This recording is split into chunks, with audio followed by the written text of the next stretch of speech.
امیر معاویہ وہ صحابی رسول ہیں جن پر 20 سال تمام صحابہ اور اہل بیت کا اجماع رہا ہے. 20 سال. حضرت ابو بکر صدیق کی خلافت 2 سال ہے. حضرت عمر فاروق کی 10.5 سال ہے.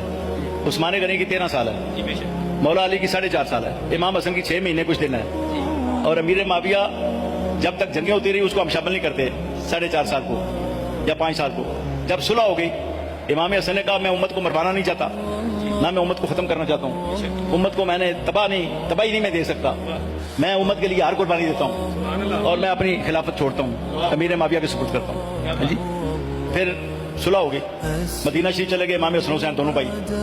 اس وقت شیعہ تنگ کرتے تھے حضرت امام حسن کو کہ آپ نے بڑی کمزوری دکھائی ہے, گالیاں دیتے تھے.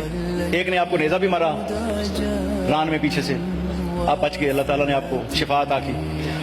آپ پھر نہ تنگ پڑ کے نا ادھر خارجی تھے جن کو حضرت علی نے مارا تھا جنگ نہروان میں, جنہوں نے آپ کو شہید بھی کیا, وہ تنگ کرتے تھے. ادھر یہ شیعہ تنگ کرتے تھے. تو امام حسن حسین دونوں مدینہ شریف میں تھے. جب مدینہ شریف میں گئے نا تو امیر معاویہ نے دعوت دی کہ آپ دونوں بھائی یہاں تشریف لائیں. ایک تو جو صلح ہوئی ہے سب لوگ دیکھ لیں گے, بیعت ہو جائے گی. دوسرا یہ ہے کہ آپس میں ہمارے اچھے تعلقات قائم ہو جائیں گے. تو دونوں بھائی مدینہ شریف سے دمشق گئے اور وہاں پر اجتماع عام ہوا, اور اجتماع عام میں حضرت امام حسن حسین نے بیعت کی. امام حسن اوپر تھے, بہت بڑا تخت تھا. امام حسین کرسی پر بیٹھے ہوتے جو کرسیاں تھیں نیچے خواص کے لیے. امام حسن نے بیعت کی حضرت امیر معاویہ کے ہاتھ پر. اب بتاؤ جس شخص کے ہاتھ پر امام حسن بیعت کریں وہ فاسق ہو سکتا ہے, وہ گمراہ ہو سکتا ہے, وہ برا ہو سکتا ہے. جس کے ہاتھ پر حضرت امام حسن بیعت کریں جو جنتی نوجوانوں کی سردار. اس بیعت کو جو نہیں مانتا وہ سمجھ لے کہ اس نے 2000 کا ٹکٹ لے لیا ہے. ٹکٹ تو امام حسن کے پاس ہے نا, تو امام حسن ان کی بیعت کر رہے ہیں. امام حسن نے بیعت کر لی امیر معاویہ سے, لیکن آپ کو پتا ہے کہ امام حسین نے تو بیعت کوئی نہیں نہ کی. یزید کی کربلا میں نہیں نہ کی, امام حسن کر رہے ہیں.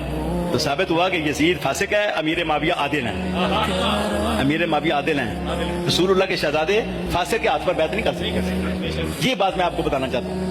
پھر 20 سال امیر معاویہ نے کہا کہ آپ کے بھائی تشریف فرمائے وہ بھی بیعت کر لیں. تو نیچے سے آواز دی امام حسین نے کہ میرے امام نے جو بیعت کر لی ہے تو میری بیعت پیچھے رہ گئی ہے. فرمایا میرے امام ہے حسن, یہ میرے امام ہیں. جی میرے امام نے جب بیعت کر لی ہے تو میری پیچھے رہ گئی. تو انہوں نے بھی نیچے سے تائید فرما دی.